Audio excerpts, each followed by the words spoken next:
अस्सलाम वालेकुम। Imaging expert Pakistan की एक और एपिसोड के साथ मैं हूं सैयद मुदब्बिर ज़ादी। आज हम बात करेंगे कि सीटी स्कैन के अंदर इमेज कैसे फॉर्म होती है और उसके लिए हमें जॉइन किया है मसूद अहमद ने।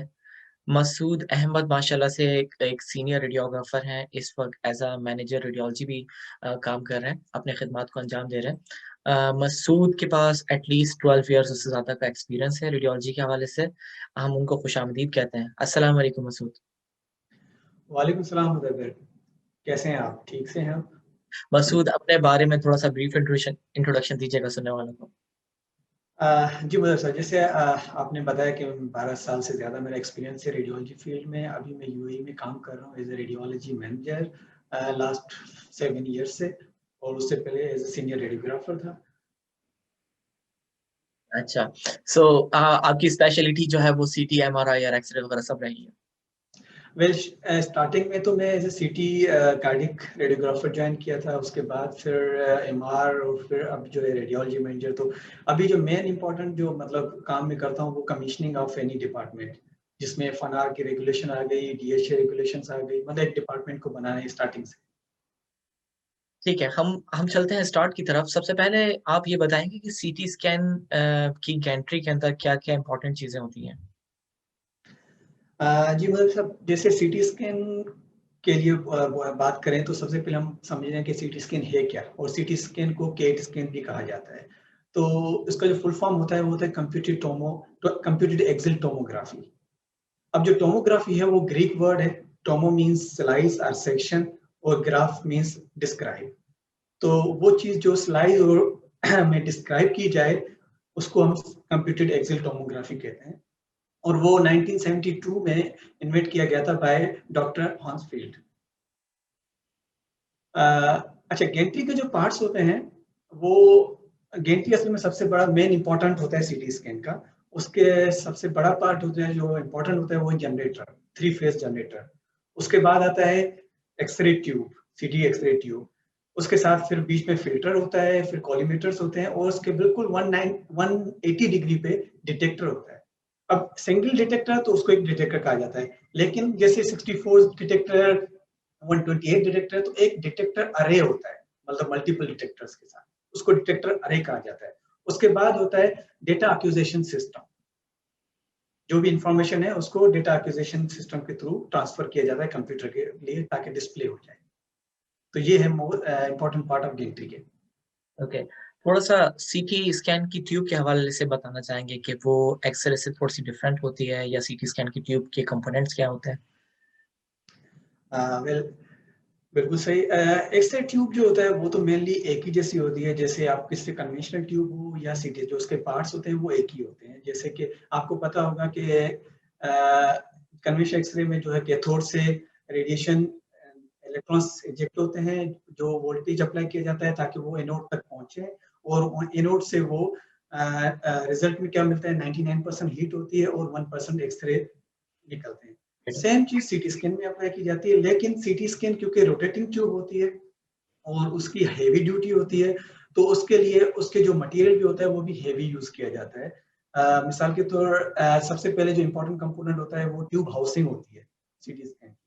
अब ट्यूब हाउसिंग क्या होता है, वो सारे जो एनोड कैथोड जो भी फिलामेंट सब चीजें होती हैं उसको जोड़े रखने के लिए वो ट्यूब हाउसिंग के अंदर होते हैं, और उसको इनक्लोज किया जाता है बोरोसिक मेटल के साथ, या उसके जो है दूसरा मटेरियल होता है जिसको हम मेटल सिरेमिक भी कहते हैं, उसके साथ वो जुड़े हुए होते हैं। ठीक है। उसके बाद जैसे हमने बात की कि सीटी एक्सरे ट्यूब में हीट बहुत ज्यादा डिसिपेट होती है, जैसे 99%, तो इसी तरह सीटी स्कैन में भी बहुत ज्यादा हीट डिसिपेशन होती है। तो उसको कंट्रोल करने के लिए डिस्टिल ऑयल यूज किया जाता है, ताकि हीट डिसिपेशन को कंट्रोल किया जाए। और हीट डिसिपेशन जो सीटी स्कैन में होती है उसकी स्टोरेज कैपेसिटी होती है 1.5 to 8.3 mega million heat unit. उसके बाद दूसरा पार्ट होता है कैथोड। अब जो कैथोड होता है वो टंगस्टन फिलामेंट का बना होता है। वो इसलिए होता है ताकि एक्सरे प्रोड्यूस कर सके, मतलब वो tungsten material heavy atomic number होता है उसका। और दूसरा कैथोड का पार्ट होता है ड्यूअल फिलामेंट। अब ड्यूअल फोकस फिलामेंट इसलिए होता है क्योंकि ड्यूअल फोकस इसलिए होता है क्योंकि उसमें 0.6 टू 1.6 mm के होता है। अब थर्ड जो इम्पोर्टेंट होता है वो है एनोड। अब एनोड होता है रोटेटिंग, लेकिन सीटी स्कैन में वो वाइड रेंज में होता है, थोड़ा सा बड़ा होता है रेंज में, ताकि वो जितना जल्दी रोटेट करेगा उतने जल्दी हमें इमेजेस मिलेंगे। लेकिन उसके टंगस्टन के साथ उसमें रेनियम भी यूज किया जाता है। अब रेनियम क्यों यूज किया जाता है? क्योंकि वहां पे पिटिंग होती है, रोटेशन होती है तो पिटिंग होती है, तो उस पिटिंग को कम करने के लिए रेनियम यूज किया जाता है। और रेनियम जो होता है, सिंपल लैंग्वेज में बोला जाए कि वो ट्यूब की लाइफ बढ़ाती है। और उसके बाद होता है फिल्टर्स। अब क्या होता है कि सीटी स्कैन में हमें चाहिए होता है मोनोक्रोमेटिक, यानी कि सिंगल वेवलेंथ, लेकिन एक्सरे प्रोड्यूस होती है पॉलीक्रोमेटिक, मतलब ज्यादा से ज्यादा। तो फिल्टर इसलिए यूज किए जाते हैं ताकि जो हमारा लो एनर्जी फोटॉन्स होते हैं उसको डिस्कार्ड किया जाए और हमें जो इंफॉर्मेशन वो जल्दी से मिले और प्रॉपर मिले। यानी तो एक्सरे जो है वो डिफरेंट स्ट्रेंथ की, डिफरेंट वेवलेंथ की प्रोड्यूस होती है। फिल्टर का काम ये होता है कि उसको यूनिफॉर्म कर देता है। हम बात करते हैं डिटेक्टर की, कि डिटेक्टर्स क्या होते हैं, उसकी टाइप्स क्या होती हैं और वो कैसे काम करते हैं। जी, अब डिटेक्टर जो होते हैं वो इंफॉर्मेशन को कलेक्ट करते हैं, उसको जो एक्सरे पास हो जाए पेशेंट के थ्रू, वो जाके डिटेक्टर में आके उससे इंफॉर्मेशन मिल जाए उसको। तो वो मेन फंक्शन उसका होता है कलेक्शन ऑफ इंफॉर्मेशन। और डिटेक्टर का रिस्पांस जो होना चाहिए वो बहुत ज्यादा स्पीड के साथ होना चाहिए, उसमें कोई भी डिले नहीं होनी चाहिए। और सेकंड जो होता है कि मतलब उसकी हाई एफिशिएंसी होनी चाहिए, डिटेक्शन एफिशिएंसी होती है वो बहुत ज्यादा हाई होनी चाहिए। और negligible after glow. After glow क्या होता है कि एक इंफॉर्मेशन मिली, उसके बाद दूसरी इंफॉर्मेशन जल्दी से ले ले, तो उसको कहते हैं कि निग्लिजिबल आफ्टर ग्लो हो जाए, ताकि एक के बाद एक बार जल्दी से इंफॉर्मेशन हासिल कर सके। और उसके बाद होता है फास्ट रिस्पांस टाइम, उसमें रिस्पांस बहुत ज्यादा होना चाहिए। और होता है वाइड रेंज। चौथा जो फॉर्म होता है वो वाइड रेंज होता है, मतलब उसकी एबिलिटी इतनी हो जाए कि क्विकली वो इंफॉर्मेशन ले ले। अब जो डिटेक्टर होते हैं वो दो टाइप के होते हैं, एक होता है गैस आयन डिटेक्टर और दूसरा होता है सॉलिड स्टेट डिटेक्टर्स। अब जो गैस आयन डिटेक्टर होता है वो गैस फील्ड होती है, जिनॉन गैस, जो इनर गैस होती है जिनॉन गैस, उससे वो बने हुए होते हैं। और वो जो जिनॉन गैस को क्या वो सेपरेट किया जाता है टंगस्टन प्लेट के थ्रू, उसके बीच में उसको सेपरेट किया जाता है। और उसके बाद वो पूरे उसको असेंबल किया जाता है एक इनर्ट गैस प्रेशर के थ्रू, जिस जिनॉन के साथ उसको एक कंबाइन किया जाता है, प्रेशर किया जाता है। अब वो कैसे काम करते हैं, उसमें क्या होता है, जब आप एक्सरे अप्लाई करते हो तो वो जिनॉन गैस में जाएंगे तो वो आयोनाइजेशन पे होगी। जब आयोनाइजेशन होगी तो एटम्स में चार्ज प्रोड्यूस होगी, जिसको हम इलेक्ट्रिकल चार्ज कहते हैं। और इलेक्ट्रिकल चार्ज होगी वो फिर एम्पलीफाइड होगी और डिजिटल इंफॉर्मेशन में कन्वर्ट हो जाएगा। तो बेसिकली वो इंफॉर्मेशन इस तरह देगा। अब उसके बाद दूसरा जो उसकी जो डिसएडवांटेज वो है, वो इफिशिएंसी जो होती है ना वो 50% होती है, डिटेक्शन इफिशिएंसी। तो जो दूसरा होता है वो सॉलिड स्टेट डिटेक्टर्स, जिसको हम सेंटिलेशन डिटेक्टर भी कहते हैं। अब सेंटिलेशन डिटेक्टर जो होता है वो एक पीएमटी के थ्रू कंबाइन होते हैं। अब सेंटिलेशन क्या होता है? सेंटिलेशन एक चीज, एक मटेरियल है जो इलेक्ट्रिकल को लाइट में कन्वर्ट करता है। ठीक है, इलेक्ट्रिकल इंफॉर्मेशन को लाइट में कन्वर्ट करता है। अब वो कैसे काम किया करता है? जैसे कि आपका एक्सरे स्टार्ट हुआ, एक्सरे के बाद वो सेंटिलेशन पे गया, सेंटिलेशन ने इलेक्ट्रिकल को कन्वर्ट किया लाइट में। लाइट के बाद वो फोटो या पीएमटी या फोटो डायोड के थ्रू वो सिग्नल को इलेक्ट्रिकल सिग्नल के थ्रू ट्रांसफर करके फिर डिजिटल इमेज में देता है। तो सिर्फ उसमें एडिशन एक चीज हो गई पीएमटी, तो जो इलेक्ट्रिकल लाइट में कन्वर्ट करता है। तो ये इस तरह से काम करता यानी है। पहले अब इलेक्ट्रॉन से, सॉरी आपको वो कर रहा है, यानी पहले इलेक्ट्रॉन से लाइट में, फिर लाइट से दोबारा इलेक्ट्रॉन और फिर डिजिटल बनता है। एग्जैक्टली, बिल्कुल सही। उसके बाद उसकी एडवांटेज ये होती है कि सेंट्रेशन डिटेक्टर जो है वो स्मॉल साइज में होते हैं। और नंबर 2 जो होता है उसकी स्टेबिलिटी बहुत ज्यादा होती है। और उसकी एब्जॉर्प्शन एफिशिएंसी होती है वो 90% होती है। और उसकी जो फास्ट इमेज रेटिंग भी होती है, मतलब फास्ट रोटेटिंग होती है। तो ये इसका मेन एडवांटेज। ओके, तो हम आपने बताया जैसे कि एक्स-रे ट्यूब में एक्स-रे कैसे जनरेट हो रही है, रोटेटिंग ट्यूब होती है और आपने डिटेक्टर के बारे में काफ़ी ब्रीफ बताया, उसमें काफ़ी एक्सप्लेन किया डिटेक्टर के बारे में कि डिटेक्टर कैसे काम करते हैं। इमेज बेसिकली सीटी के अंदर कैसे फॉर्म हो रहा है और अगर आप उसको एक मुख्तसर अंदाज में बताना चाहेंगे कि डिटेक्टर से इंटरैक्ट भी हो गया, सिग्नल्स भी प्रोड्यूस हो गए, तो बेसिकली इमेज फॉर्मेशन के जो स्टेप्स हैं, उसको आप स्टेप बाय स्टेप बताएँगे इसमें? हाँ, बिल्कुल। जो बेसिक प्रिंसिपल होता है इमेज फॉर्मेशन के लिए, उसके जो मतलब अ, मैं इससे समझता हूँ कि उसको 3 फेज़ में हम कन्वर्ट करते हैं। जैसे मिसाल के तौर scanning phase, image reconstruction phase, display phase या स्टोरेज फेज़ का। तो स्कैनिंग फेज़ में क्या होता है कि इसको हम डेटा एक्विजिशन फेज़ भी कह सकते हैं, कि जब आप एक्स-रे ट्यूब और डिटेक्टर एक रोटेट कर रहे होते हैं लाइक अ साइकिल का एक जो टायर होता है व्हील होता है उसके साथ, तो वो बॉडी के थ्रू रोटेट कर रहे होते हैं। तो वहाँ से जो हमें इंफॉर्मेशन मिलती है, जो रॉ डेटा मिलता है, वो फिर इमेज रिकंस्ट्रक्शन के थ्रू कन्वर्ट होता है। अब इमेज रिकंस्ट्रक्शन जो होता है वो 3 मेथड के थ्रू कन्वर्जेशन होती है। सबसे पहले जो होता है वो इटरेटिव मेथड यूज़ किया गया, हाउसफील्ड ने उसको यूज़ किया, लेकिन वो बहुत स्लो मेथड था।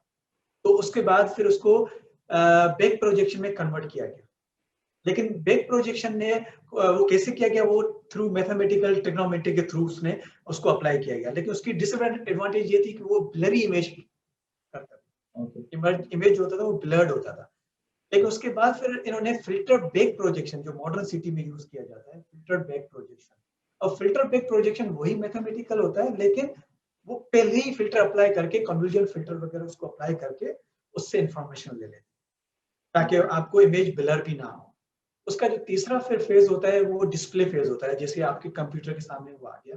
तो उसमें क्या होता है कि एनालॉग से वो डिजिटल में कन्वर्ट किया जाता है, ताकि आपके पास इमेज डिस्प्ले हो जाए और फिर आप उसको डायकॉम के थ्रू स्टोरेज भी कर सकते हो या फ़िल्म के थ्रू उसको प्रिंट भी कर सकते बिल्कुल। बहुत शुक्रिया। मैं आखिर में जो प्रोग्राम का फ़ॉर्मेट है उस हवाले से कि कोई एक नसीहत, कोई एक गिला इस प्लेटफ़ॉर्म के थ्रू आप शेयर करना चाहते हैं, आपको माशाअल्लाह से 12 ईयर से ज़्यादा का एक्सपीरियंस है। सो ये प्लेटफ़ॉर्म हाज़िर है। पहले तो मैं आपको बहुत-बहुत कांग्रेट करना चाहूँगा कि आपने ये इनिशिएटिव लिया है और बहुत अच्छा है, वो इन्फॉर्मेटिव है। अब मैं वैसे भी जूनियर हूँ एज़ कम्पेयर टू सीनियर के जो हमारे 20 साल और 25 साल के एक्सपीरियंस के हिसाब से बैठे हुए हैं। लेकिन एक नसीहत मतलब एक एडवाइस देना चाहूँगा कि जो भी आप काम करो इस जूनियर्स के लिए, वो दिल से करो। पूरे फुल फुल कंसंट्रेशन के साथ करें और कभी-कभार जो हमने अप्लाई किया कि आपको एक्स्ट्रा टाइम देना पड़ता है।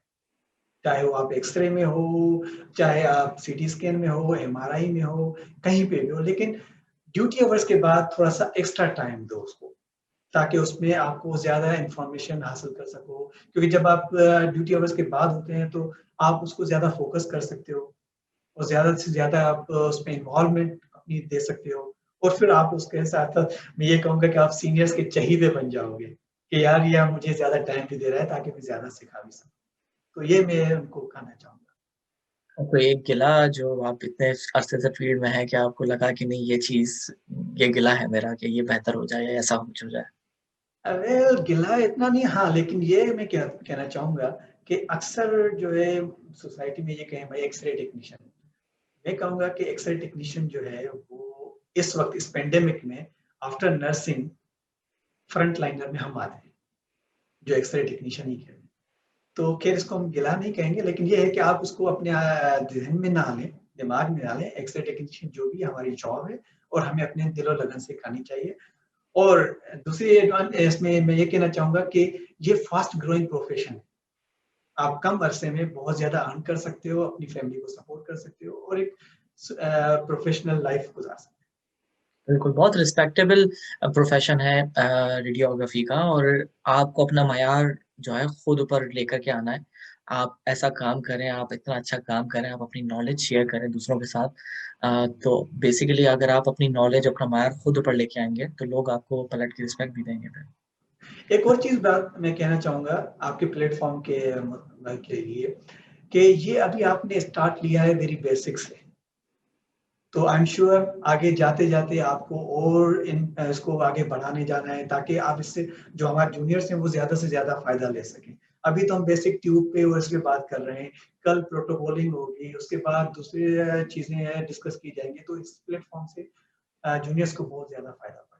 बिल्कुल और मैं बिल्कुल ये कहूँगा कि कोई भी जो भी हमारी एपिसोड को देख रहे हैं, चाहे जूनियर्स हो, सीनियर हो, अगर इसमें कोई पार्टिसिपेट करना चाहते हैं, किसी टॉपिक पे बात करना चाहते हैं या किसी टॉपिक पे बात सुनना चाहते हैं, वो चाहते हैं कि इस टॉपिक को डिस्कस किया जाए, तो आप हमें कॉन्टैक्ट कर सकते हैं, हमें मैसेज कर सकते हैं, हमारी फ़ेसबुक पे, इंस्टाग्राम पे, यूट्यूब पे और ज़रूर आपको सुना जाएगा और अगर आप किसी टॉपिक पे बात करना चाहते हैं, तो आप हमें मैसेज कर सकते हैं आईपी पे, तो हम आपसे कोऑर्डिनेट ज़रूर करेंगे।